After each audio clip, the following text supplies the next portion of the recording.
గురువారం హైదరాబాద్ నాంపల్లిలో సిబిఐ ప్రత్యేక కోర్టు వద్ద ఆంధ్రప్రదేశ్ మాజీ ముఖ్యమంత్రి జగన్మోహన్ రెడ్డి చేసిన హడావిడి హంగామా రచ్చరచ్చ ఏమాత్రం సమంజసం కాదని కాంగ్రెస్ పార్టీ రాష్ట్ర ముఖ్య అధికార ప్రతినిధి డాక్టర్ నర్రెడ్డి తులసిరెడ్డి అన్నారు. ఒక కేసులో హైకోర్టు ఆదేశం మేరకు వ్యక్తిగతంగా హాజరయ్యేందుకు పోయిన సందర్భంలో జన సమీకరణ చేసి బల ప్రదర్శన చేయడం అవసరమా అని తులసిరెడ్డి ప్రశ్నించారు. 2029లో వైకాపా అధికారంలోకి రాగానే రఫా పొట్టేలు నరికినట్లు నరుకుతామంటూ పెద్ద ఎత్తున నినాదాలు చేయడం, ఫ్లెక్సీలు ప్రదర్శించడం దేనికి సంకేతమని తులసిరెడ్డి ప్రశ్నించారు. ఇది అరాచకం కాదా అని ఆయన మండిపడ్డారు. నిన్నటి రోజు ఆంధ్రప్రదేశ్ మాజీ ముఖ్యమంత్రి జగన్మోహన్ రెడ్డి గారు హైదరాబాద్లో నాంపల్లిలో సిబిఐ ప్రత్యేక కోర్టు వద్ద చేసిన హంగామా, హడావిడి, రచ్చరచ్చ ఏమాత్రం సమర్థనీయం కాదు. ఆయన అవినీతి కేసుల్లో, అక్రమాస్తుల అవినీతి కేసుల్లో ప్రధాన నిందితుడు ఏవన్. కోర్టు ఆదేశం మేరకు వ్యక్తిగతంగా హాజరయ్యేదానికి పోయినాడు. ఆ సందర్భంగా జన సమీకరణ చేసి బలప్రదర్శన చేయాల్సిన సమయం అది. ప్రజలకు అసౌకర్యం కల్పిస్తూ ఆ విధంగా చేయాలన్నా?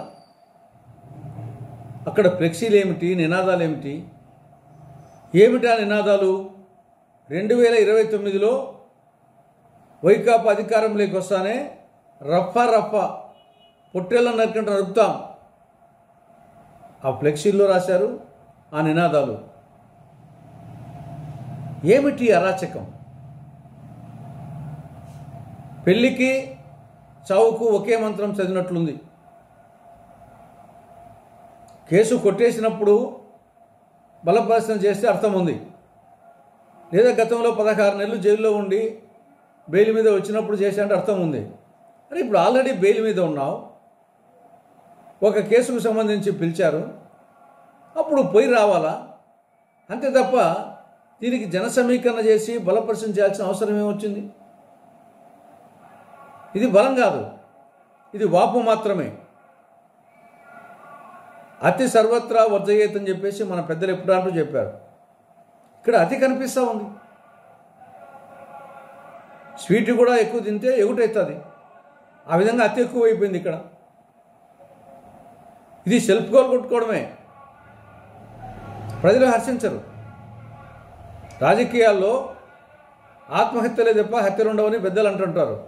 ఆ విధంగా ఇది సెల్ఫ్ గోల్ కొట్టుకోవడమే, ఆత్మహత్య సదృశ్యం. కాబట్టి ఇప్పటికైనా జగన్మోహన్ రెడ్డికి జ్ఞానోదయం కలగాలని కాంగ్రెస్ పార్టీ సూచిస్తూ ఉంది.